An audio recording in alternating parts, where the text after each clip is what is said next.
بسم اللہ الرحمن الرحیم۔ حدیث قدسی ہے کہ رسول اللہ صلی اللہ علیہ وآلہ وسلم نے فرمایا کہ اللہ پاک فرماتا ہے، میں نے آدم کی مٹی کو اچھے طریقے سے گوندھ کر اس کا خمیر تیار کیا، پھر اس کو 40 سال تک خمیر کی حالت میں رہنے دیا۔ وہ خمیر 40 سال اسی طرح پڑا رہنے کی وجہ سے اتنا خشک ہو گیا کہ وہ ٹھیکری کی طرح بجنے لگا۔ جو کوئی بھی اس خمیر پر ہلکی سی ضرب لگاتا تو وہ آواز کرنے لگتا جیسے ایک ٹھیکری کو ضرب لگتی ہے۔ اللہ پاک فرماتا ہے، میں نے 40 سالوں میں سے 39 سال اس خمیر پر غم کی اور 1 سال راحت اور سکون کی بارش برسائی۔ یہی وجہ ہے کہ انسان کا زیادہ وقت غم کو برداشت کرتے ہوئے گزر جاتا ہے۔ 40 سال کے بعد اللہ نے اس خمیر سے حضرت آدم علیہ السلام کے پتلے کو تیار کیا۔ کئی سالوں تک اللہ پاک نے حضرت آدم علیہ السلام کے پتلے میں جان نہیں ڈالی تھی۔ فرشتے زمین پر اترتے اور آسمان پر چڑھتے ہوئے اس پتلے کو دیکھ کر حیران ہوتے، کیونکہ انہوں نے اس سے پہلے کبھی بھی انسان کی شکل نہ دیکھی تھی۔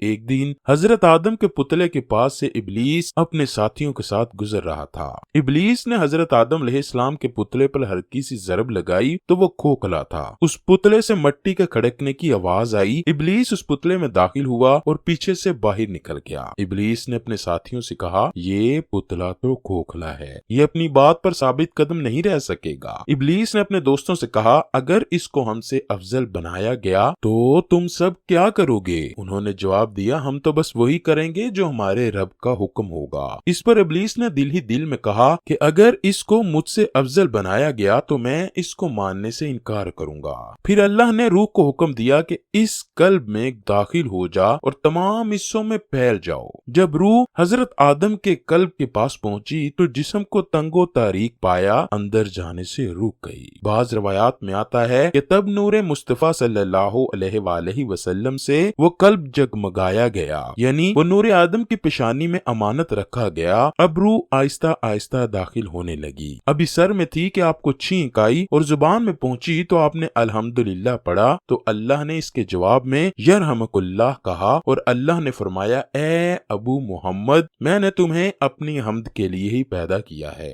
جب روح کمر تک پہنچی تو آپ نے اٹھنا چاہا، لیکن حضرت آدم گر پڑے کیونکہ روح ابھی نچلے حصے میں نہیں پہنچی تھی۔ تو اللہ پاک نے فرمایا، انسان جلد باز پیدا کیا گیا۔ پھر روح تمام جسم میں پھیل گئی تو حضرت آدم کو حکم ہوا کہ فرشتوں کو سلام کرو۔ آپ نے کہا، السلام علیکم۔ فرشتوں نے جواب دیا، وعلیکم السلام۔ اللہ پاک نے فرمایا، یہی آپ کے لیے اور آپ کی اولاد کے لیے سلام کا طریقہ ہے۔ حضرت آدم نے عرض کیا، میری اولاد کون سی ہوگی؟ تو آپ کی تمام اولاد کو آپ کے سامنے کر دیا گیا۔ نبی کریم صلی اللہ علیہ وآلہ وسلم نے فرمایا، بے شک اللہ نے آدم علیہ السلام کو پیدا فرمایا، پھر ان کی پیٹھ پر اپنا دستے قدرت پھیرا اور آپ کی اولاد کو نکال ظاہر کیا۔ پھر فرمایا، میں ان کو جنت کے لیے پیدا کیا ہے اور یہ جنت والوں کا عمل کریں گے۔ پھر اللہ پاک نے اپنے دستہ قدرت آپ کی پیٹھ پر پھیرا اور آپ کی باقی اولاد کو ظاہر فرمایا، اور رب تعالیٰ نے فرمایا کہ ان لوگوں کو میں نے جہنم کے لیے پیدا کیا ہے، یہ جہنمیوں والے عمل کریں گے۔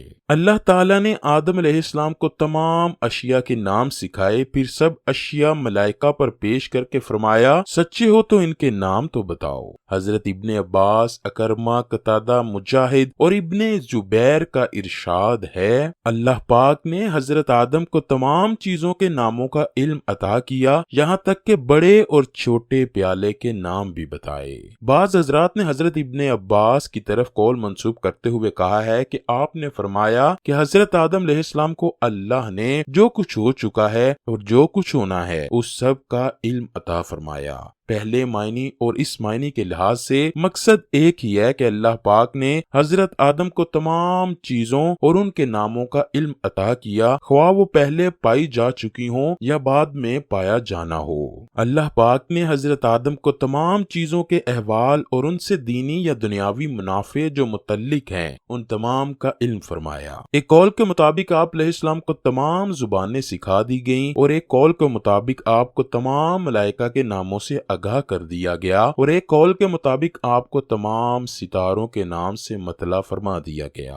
علامہ آلوسی نے مختلف اقوال نقل کرنے کے بعد حکیم ترمذی کا قول نقل کیا ہے، وہ اشیاء خواہ علوی ہوں یا سفلی، جوہری ہو یا ارضی، ان تمام کے اسما کو اللہ تعالیٰ کے اسما ہی کہا جاتا ہے، کیونکہ تمام چیزیں اللہ تعالیٰ کی ذات پر دلالت کرتی ہیں اور اللہ تعالیٰ کی ذات کے جلوے تمام اشیاء سے ظاہر ہوتے ہیں، اگرچہ اللہ ان میں موجود نہیں ہوتا۔ تفسیر روح البیان میں لکھا گیا ہے کہ خدا باری تعالیٰ نے روح سے مخاطب ہو کر فرمایا، جس طرح تم زبردستی سے جسم میں داخل ہو رہی ہو، تجھے جسم سے نکلتے ہوئے بھی بہت دشواری کا سامنا کرنا پڑے گا۔ یہی وجہ ہے کہ جب روح جسم سے پرواز کرتی ہے تو انسان کو اس وقت بہت ہی دشواری ہوتی ہے۔ مدارج النبوہ میں لکھا ہے کہ روح کا جسم میں داخل ہونے سے انکار کی اصل وجہ یہ تھی کہ روح لطیف و نورانی ہے جبکہ جسم آدم کثیف و ظلمانی تھا۔ جب اللہ نے شمع جمال محمد صلی اللہ علیہ وآلہ وسلم کو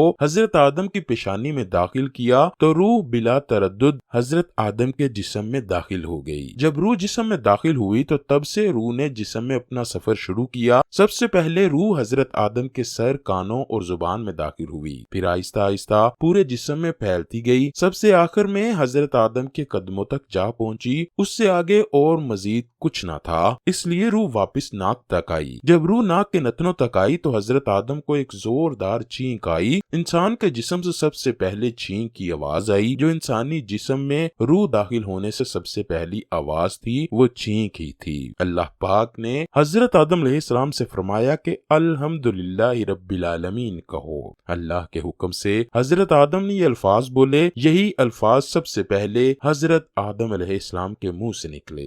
حضرت آدم کے یہ الفاظ سن کر اللہ پاک نے فرمایا کہ اللہ تم پر رحم کرے۔ لکھنے والے لکھتے ہیں، جب روح کو حضرت آدم کے جسم میں داخل کیا گیا تو حضرت آدم کا دل ایک جگہ سے چل کر دوسری جگہ جانے کو کیا، لیکن وہ چل نہ سکے۔ جب روح کو حضرت آدم کے پاؤں تک پہنچایا گیا تو اس وقت حضرت آدم اپنے قدموں پر چل کر ایک جگہ سے دوسری جگہ حرکت کرنے لگے۔ حضرت آدم کے فوری چلنے کے فیصلے کو دیکھ کر اللہ نے فرمایا، انسان جلد باز پیدا کیا گیا ہے۔ اللہ پاک نے انسان کے جسم کو کل 9 دروازوں پر مشتمل کیا، جن میں سے 7 دروازے مندرجہ ذیل ہیں، 2 کان، 2 ناک، 2 آنکھوں کے سوراخ جو کہ 6 بنتے ہیں۔ انسان کے جسم کا 7واں دروازہ اس کا منہ ہے۔ انسانی جسم کے آخری 2 دروازے پیشاب اور پیخانہ خارج کرنے کے راستے ہیں۔ اللہ پاک نے انسان کی شجاعت کو قلب میں، عقل کو دماغ میں، حرص کو رانوں اور غضب کو جگر میں شامل کیا، مذہق کو تحال، خوشی و غم کو منہ، رغب کو حلق میں رکھا۔ بے شک اللہ چربی کو دیکھنے، ہڈی کو سننے، گوشت کو بولنے اور خون کو پہچاننے کی طاقت عطا فرمائی ہے۔ جب روح انسانی جسم میں مکمل طور پر داخل ہو گئی تو دماغ سوچنے لگا، دل دھڑکنے لگا، سانسیں چلنے لگیں، کانوں میں ہر طرح کی آواز گونجنے لگی، آنکھوں میں نور آ گیا، وہ سامنے سب کچھ چیزوں کو دیکھنے کی طاقت رکھنے لگا۔ اس طرح جسم بھی حرکت میں آ گیا۔ جب حضرت آدم علیہ السلام نے اپنا سر انور اٹھا کر دیکھا تو حضرت آدم کی نظر لوح محفوظ اور عرش مجید پر پڑی، جہاں پہ آپ نے یہ الفاظ لکھے ہوئے پڑھے، لا الہ الا اللہ محمد رسول اللہ۔